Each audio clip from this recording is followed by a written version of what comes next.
Hola, bienvenidos a nuestro podcast, Liderando la extinción de los dinosaurios. ¡Comenzamos!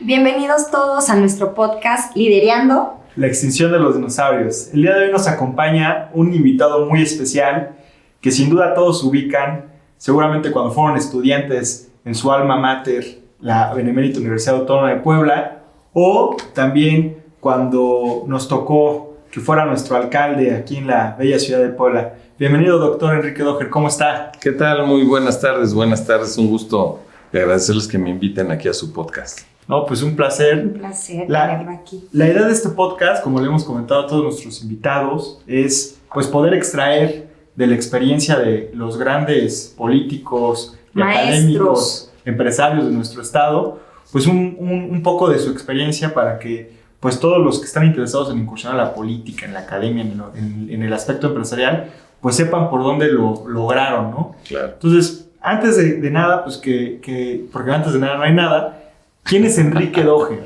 Cuéntanos. Bueno, primero muy generosos con lo de grande político. Yo no soy grande ni de estatura, pero bueno, sí llevo en la política muchos años desde mi vida universitaria. Y bueno, ¿quién es Enrique Doher? Es un poblano que nací hace ya muchos años, en la década de los 50, orgulloso de mi estado, de mi ciudad. Soy egresado de la Benemérita Universidad Autónoma de Puebla y estudié medicina general y después me especialicé, hice un posgrado en neurofisiología y también un diplomado en planeación y administración de la educación superior. Fui vicerrector de investigación en la UAP 7 años, rector 7 años, también profesor investigador, fui miembro del Sistema Nacional de Investigadores, acudí a congresos, publicaba, di clases de fisiología, de neurofisiología y bueno, soy un orgulloso poblano, me gusta mucho todo lo de Puebla, su gente sobre todo, su comida, su historia, su gastronomía y también he tenido la oportunidad de estar en la política, como lo señalaste en la introducción. Fui presidente municipal de la capital en 2005, de 2005 a 2008 fui diputado local, diputado federal y también fui delegado del Instituto Mexicano del Seguro Social. Entonces, sí, en términos de experiencia, sí acumulo algún tipo de experiencia a lo largo de todos estos años. Claro. Oiga, y en casi 15 años que usted tuvo puestos referentes a la educación, ¿usted qué diría o cuáles características señalaría que determinan un liderazgo juvenil? Mira, precisamente el tema del liderazgo es algo muy estudiado y tiene muchas definiciones, pero podemos partir de una que seguramente estaremos de acuerdo y la gente que nos ve y nos escucha. Digamos, un líder en definición es alguien al cual o ejerce influencia o lo siguen uno o un grupo de personas. Y puede ser tan amplio como un líder de un estado, de una nación, o un líder global como es el de la Organización de Naciones Unidas. Y generalmente sus ideas y sus propuestas marcan rumbos. O sea, un líder en esencia es alguien el cual marca pautas, propone líneas y la gente lo sigue, lo apoya. Digamos, si en la universidad tú encuentras, como en todas las organizaciones sociales, líderes naturales. Todos estuvimos en grupos de clase y siempre había alguien que destacaba. Claro. Pero te diría que hay tipos de liderazgo. Hay un liderazgo que es el más aceptado, que es el que es, bueno, es una gente destacada, que tiene buenas ideas, pero también hay liderazgos nocivos. Claro. Aquel bullying, el que es el golpeador, no es precisamente un líder, pero sí también tiene sus seguidores y sus fans. El tirano, el que está... El fascista. Fregando a todos los demás, o a las mujeres, o a los más débiles, ¿no? Que generalmente trae una historia familiar de conflictos que se van expresando así. También hay los líderes intelectuales. El famoso matadito, ¿no? El que estudia mucho y la gente... Como Ricky. Yo creo que... Yo tengo metaliderazgo. O sea, yo tengo... En muchos aspectos soy líder. La gente lo sigue, sus compañeros, porque es el que más sabe, aunque a veces socialmente son muy complicados. Y está el líder social que le cae bien a todo el mundo, que a lo mejor no tiene un gramo de idea, no lee nada, porque es la otra cosa. Por ejemplo, el liderazgo moderno se requiere de una preparación y se requiere de que la gente lea mucho. A mí hay personas que me dicen, me quiero dedicar a la política, yo no se los recomiendo, pero bueno, yo estoy en la política. Pero una de las primeras cosas que se los digo es, lean mucho, estudien mucho.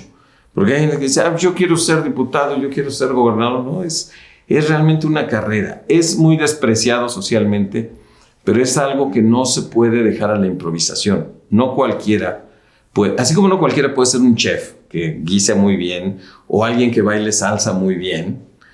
Igual hay gente que no está hecha para liderar un grupo, liderar una organización, una universidad, un estado o alguna tipo de cosas. Lo vemos también en las empresas. Hay líderes destacados que incluso destacan y líderes que no son destacados. Y a nivel internacional lo vemos, por ejemplo, Donald Trump, que fue presidente de los Estados Unidos, es un líder, pero que es polarizante y muy rechazado en muchos lugares. Y en cambio Barack Obama, con todo lo polémico que fue y que lo acusaban de no ser estadounidense, ha sido un líder que trascendió, el primer líder negro en la Unión Americana, que apenas hace unas décadas sufrían la segregación racial, la lucha entre negros y blancos, ¿no? Y el Ku Klux Klan y todo eso. Entonces, regresando al tema de liderazgo, es una serie de cosas. Yo he encontrado en mi carrera política líderes muy preparados, pero también líderes que yo les llamo líderes de nacimiento. Tú vas a una comunidad donde a lo mejor una gente no está muy preparada, pero es un líder. Claro. La gente lo sigue por su carisma, por sus ideas, por sus propuestas, y esos son los líderes. Los encontramos en las colonias, en las familias, en los grupos sociales, en los grupos de jóvenes, en los partidos políticos. Y también hay un liderazgo que se da pues, por dedazo, porque, mira, a ti te voy a nombrar director y ya con eso eres líder, pues la gente no lo sigue. Exacto. El líder natural es al que la gente la convence, lo sigue, lo aprecia, le pregunta, y además un líder no es el que, yo sé todo y ustedes me siguen. Tiene que estar interactuando con su comunidad, preparándose y siendo sensible a las propuestas. Y da confianza, ¿no? De manera natural. Da confianza y sobre todo, bueno, también hay liderazgos nocivos, lo vemos en la historia, aunque suena complicado decirlo. Hitler. Adolfo Hitler fue un líder, nos guste o no. En una sociedad como la alemana, que tuvo entre sus a grandes literatos, científicos y poetas y bueno, los alemanes, que es una sociedad muy respetable, pues tuvieron como líder y además en una elección. Llegó por circunstancias, pues se sometió a procesos electorales Hitler y ganó. Entonces, no necesariamente, Stalin, que aunque no llegó con elecciones, en el siglo pasado Stalin fue un dictador sanguinario que mató a muchísima gente. Y así lo hemos encontrado en muchas sociedades. Creo que la realidad actual y con los medios masivos y las redes sociales ya es mucho más difícil, aunque sí seguimos viendo líderes autoritarios a nivel de sociedades que se eternizan en el poder. Nicaragua es un caso. Llega Daniel Ortega en una lucha contra un dictador en el siglo pasado, Anastasio Somoza, y ahora él es un dictador. Entran de Guatemala para entrar a Guatemala. Sí, y está mucho peor que Somoza, ¿no? Entonces, hay cosas muy complicadas y muy complejas, pero bueno, tenemos la oportunidad ahora con las redes, con el internet, de tener la noticia al momento, al instante y de formar foros de discusión y de análisis. Sí, de visibilizar el problema y concientizar a la es. sociedad. Y usted cuando entra a la política, usted de ser académico y pasar a la vida pública, pues entra al PRI. Y platíquenos cómo es este transcurso de la vida en el PRI y que, bueno, usted es un pilar fuerte en el partido, en la realidad.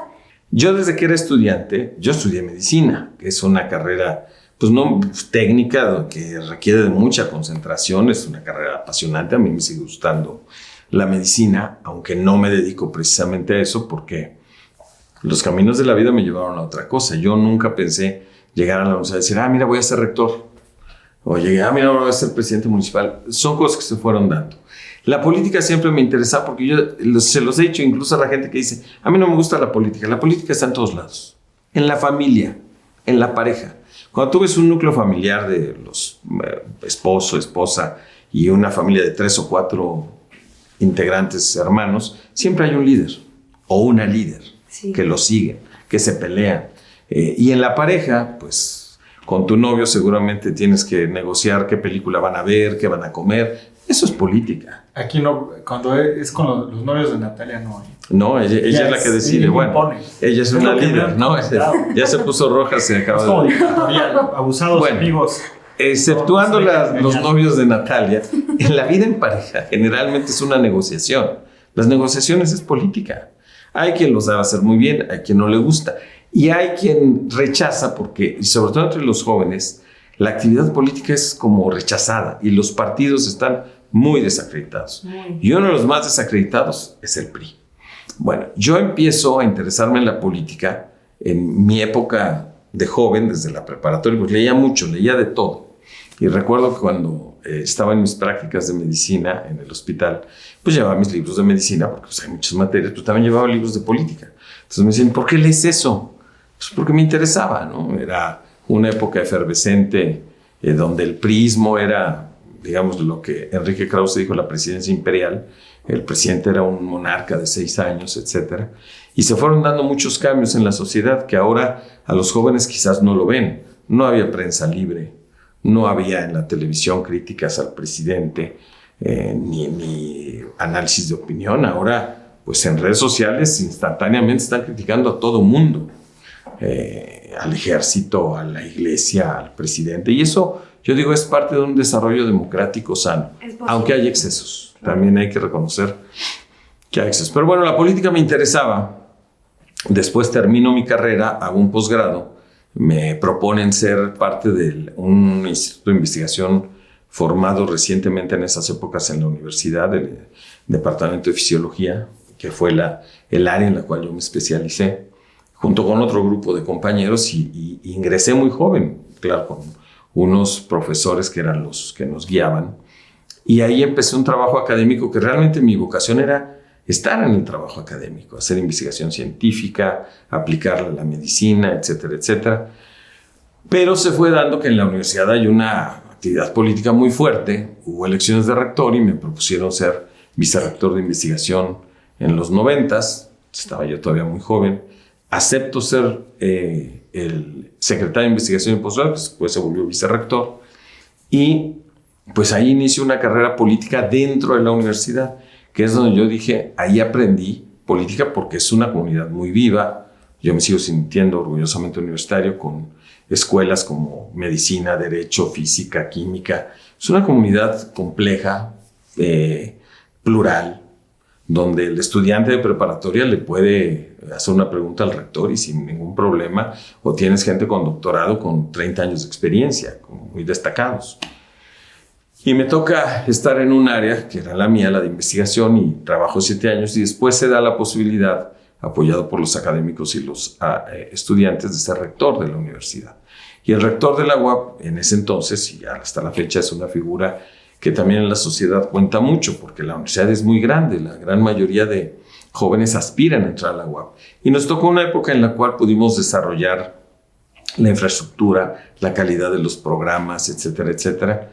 Y bueno, ya después se dio de manera natural, me propusieron en el PRI ser candidato a presidente municipal, que en ese entonces gobernaba Acción Nacional la ciudad, y ganamos contra... Que hay que destacar también, hay que destacarle a usted que durante su periodo como rector, la matrícula aumentó 53%. Y con examen de admisión, y además, ¿sabes? Una de las cosas que pasaron importantes, se aumentó la calidad de los programas. Propusimos nuevas carreras como ciencias políticas, algunas ingenierías. Se crearon posgrados. Yo venía del área de posgrado, de la cual soy un convencido que el fomentar los estudios de posgrado en los jóvenes es lo que como país nos va a poder desarrollar. Posgrados de calidad. Concursábamos con programas a nivel nacional y ganábamos los primeros lugares. Entonces se desarrolló bien la infraestructura, y creo que el trabajo que se hizo fue, y no lo digo por mí, fue un equipo muy grande, no solo hice yo. Ahí está la clave, fíjate, de un liderazgo: liderar un equipo competente, de gente que realmente sepa, gente que se comprometa. Y creo que eso lo logramos, no exentos de errores y de problemas, como toda actividad humana, pero creo que lo hicimos de manera adecuada. Y ya después, pues la vida, yo dije, aprendí política en la UAP, pero mi doctorado fue realmente fuera de ahí, porque eran acuchilladas los trancazos políticos, una época interesante. Me tocó Mario Marín como gobernador y en efecto cuando el escándalo de Lidia Cacho mantuvimos distancia porque yo no estaba de acuerdo con lo que había pasado ni cómo se había resuelto el problema y generó una distancia entre el gobernador y yo, lo que motivó que en 2010 no fuera yo candidato a gobernador del PRI, cuando estaba yo en primer lugar en las encuestas y con una alta intención de voto. Doctor, aquí creo que es muy importante, ¿no? La parte de esa formación, ¿no? De ese liderazgo que usted va adquiriendo con los años en la comunidad universitaria y por supuesto lograr el incremento del 53% de la matrícula, pues creo que no sé cuántos estudiantes tenía en ese entonces la UAP, pero andaban alrededor de 100,000, entre 80 y 90,000, que eran universidades muy grandes. Sí, era de las 3 o 4 universidades más grandes de la República, pero sobre todo, Ricardo, lo que más nos interesaba era la calidad. O sea, porque el tema de la masificación es importante, es necesario, pero es la calidad donde... Y es muy complejo, es algo para definirlo muy especial, pero entre otras cosas requiere de profesores con posgrado, que hagan investigación, que publiquen, con exámenes de admisión. Por ejemplo, se cambió el reglamento porque antes bastaba en la universidad con no morirte para titularte. ¿Y cómo medías? Y ahora el reglamento, cuando fui rector, implicaba nada más máximo 2 veces el periodo de tu carrera para titularte, si no tienes que volver a empezar. O sea, y eso obligó, como creo que debe ser, porque finalmente la educación superior, fíjate, aquí vamos a ver, la pública, que es gratuita, alguien la paga. Yo decía, no es gratuita, la paga el obrero, la paga el campesino, la pagamos todos con nuestros impuestos. Entonces, es criminal que un estudiante que está dedicado a estudiar, pues simplemente le valga gorro y que no acabe su carrera. Entonces, todos esos factores fueron, junto con muchos más, pero sobre todo la calidad de la planta académica y de los alumnos, a mejorar la calidad de la universidad, que era lo importante. Fíjense nada más un tema que cuando yo llego a rector, en las grandes empresas como la Volkswagen, no aceptaban estudiantes de la UAP egresados, ¿no? Los de la UAP, absténganse. Con orgullo les digo, cuando yo dejé la rectoría, había una bolsa de trabajo en la Volkswagen específica para egresados de la UAP, porque se demostró que tenían calidad, y además muy trabajadores nuestros estudiantes, sin demérito a los estudiantes de la UDLA, de la Ibero, de la UPAEP, de cualquier universidad. Sí, justo yo quería preguntarle ese tema de la calidad educativa, porque, bueno, yo veo así un buen de espectaculares de diferentes universidades que dicen, no, pues aquí la excelencia académica, pero no me ha tocado dar clases en un par de universidades privadas y no veo esa excelencia académica en los estudiantes. ¿Cómo lograron ustedes que todos sus estudiantes pues tuvieran pues ese extra, ¿no? ¿Cómo medían la calidad académica fuera de pues el número de egresados, fuera del el tema de la Volkswagen? Creo que es un buen indicador. No sé cómo está ahorita, pero yo sí veo como un decrecimiento en la calidad académica. Mira, el tema de la calidad académica, insisto, es difícil. Recuerdo una definición cuando era vicerrector que decían que definir la calidad es como clavar gelatina en una pared. No creo que nadie que clave gelatina en una pared no se puede.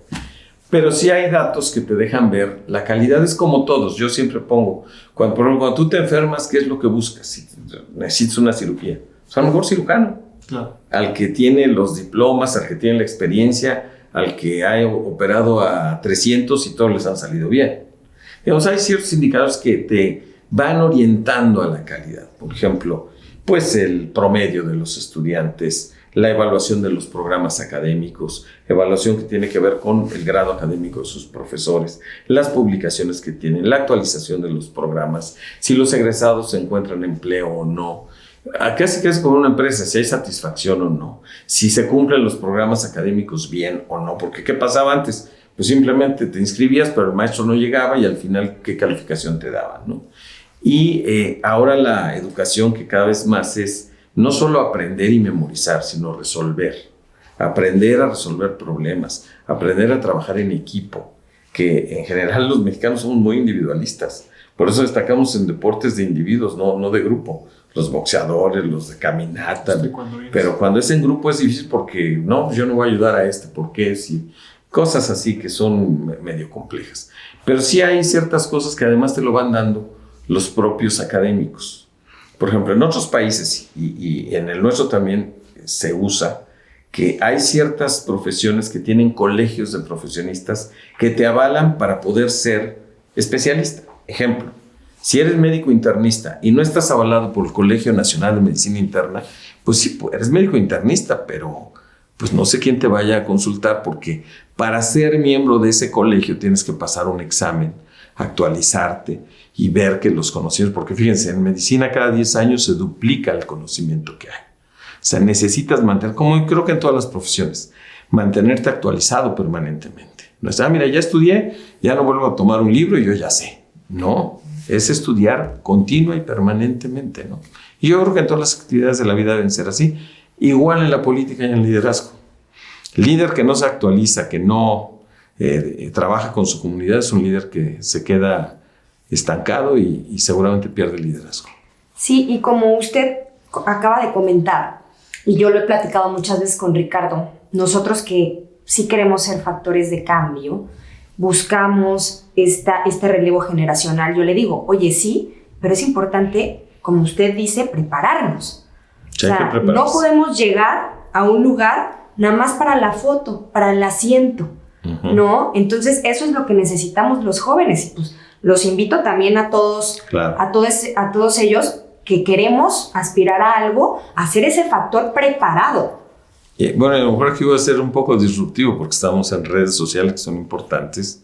Mis hijas ven redes sociales, pero yo digo, lean libros, no solo vean TikTok, porque mucha gente se informa en TikTok o en las propias redes. Ejemplo, alguien se enferma, voy a consultar a Google. Yo les digo, no consultes al doctor Google, se va a equivocar. O sea, consulta a un médico. Sí, en las redes y en todo esto hay información, pero otra vez es como los clásicos. Hay que estudiar a los clásicos en todas las áreas, incluida la política. Doctor, si usted nos recomendara algún libro, a mí me encanta leer, yo siempre traigo un libro conmigo. ¿Cuál libro o qué libros, a lo mejor si me puede dar 3, que hayan marcado su vida y que diga, estos son libros que tienen que leer sí o sí cualquier persona que se quiera dedicar a la política? Mira, lo que pasa es que yo soy un lector amplio, sí leo de política, pero me gusta más leer otras cosas. Por ejemplo, libros que me han marcado y que yo recomiendo. Vargas Llosa, Mario Vargas Llosa, un escritor peruano excelente, escribió muchas obras importantes, pero una de ellas, La fiesta del chivo, hablando de política. Aunque el nombre parece peculiar, es realmente el retrato de un dictador dominicano, Leónidas Trujillo, que fue sanguinario en el siglo pasado, y es una novela acerca del atentado que sufrió él, y está muy bien escrita. Yo ya la he leído varias veces, cada vez que la leo encuentro cosas valiosísimas. En general, los autores latinoamericanos, a mí me gusta Carlos Fuentes, sus novelas, que también reflejan la sociedad mexicana de su época, la región más transparente. Octavio Paz, sin duda, sus análisis, aunque ya murió hace unos años, siguen siendo vigentes. Tiene un libro muy importante, Logro Filantrópico, que habla sobre el Estado mexicano en la época. De esa época, Daniel Cosío Villegas era un analista muy bueno. Escribió un libro que ahora es vigente, El estilo personal de gobernar, analizando el sexenio de Luis Echeverría. Pero bueno, también de la literatura latinoamericana, pues Gabriel García Márquez, sin duda. Pero ese, más que Los 100 años de soledad, que es el clásico, El amor en los tiempos del cólera, me parece una obra monumental, fascinante. Y leo mucho de muchas cosas. Últimamente he estado leyendo varias novelas sobre la época de los nazis y lo que pasaba en Europa. Entonces, de autores españoles bastante buenos. Me gustan mucho. Esa época a mí me atrae porque todavía no alcanzo a comprender cómo el mundo se metió en una dinámica tal donde hubo millones de muertos y una sociedad tan destacada como la alemana eligió a un loco, ¿no? Como un dictador, líder, sí, claro, un genocida, ¿no? Porque la famosa solución final de ir contra los judíos es una locura. Sí, pues todo por cualquier una mala grupo negociación, étnico, ¿no? Una mala negociación del Tratado de Versalles. Muchas cosas que se fueron dando, que la historia nos enseña, ¿no? Y por eso siempre hay que leer mucho. La historia es para aprender lo que pasó y plantear tu futuro y tomar los buenos ejemplos, porque todos tuvieron malos ejemplos. El líder más destacado también, como todo ser humano, tuvo sus errores, sus defectos. Claro. Pues doctor, pues estamos llegando al final de nuestro podcast. Quisiéramos tener un poco más de tiempo. Decías, perdón, de política, pues hay que leer a Maquiavelo. 100%. El Príncipe y varios tratados de política que habría que ver. Hay un diccionario de política, ahorita se me va el autor, un autor italiano muy famoso, y muchas cosas que hay que leer, pero sobre todo la realidad actual. Hay que leer libros, revistas, periódicos, leer a los columnistas destacados, generalmente son análisis interesantes, y mantenerte al día y leer mucha historia. A los que se quieran dedicar a la política, hay que leer la historia de nuestro país y la historia universal.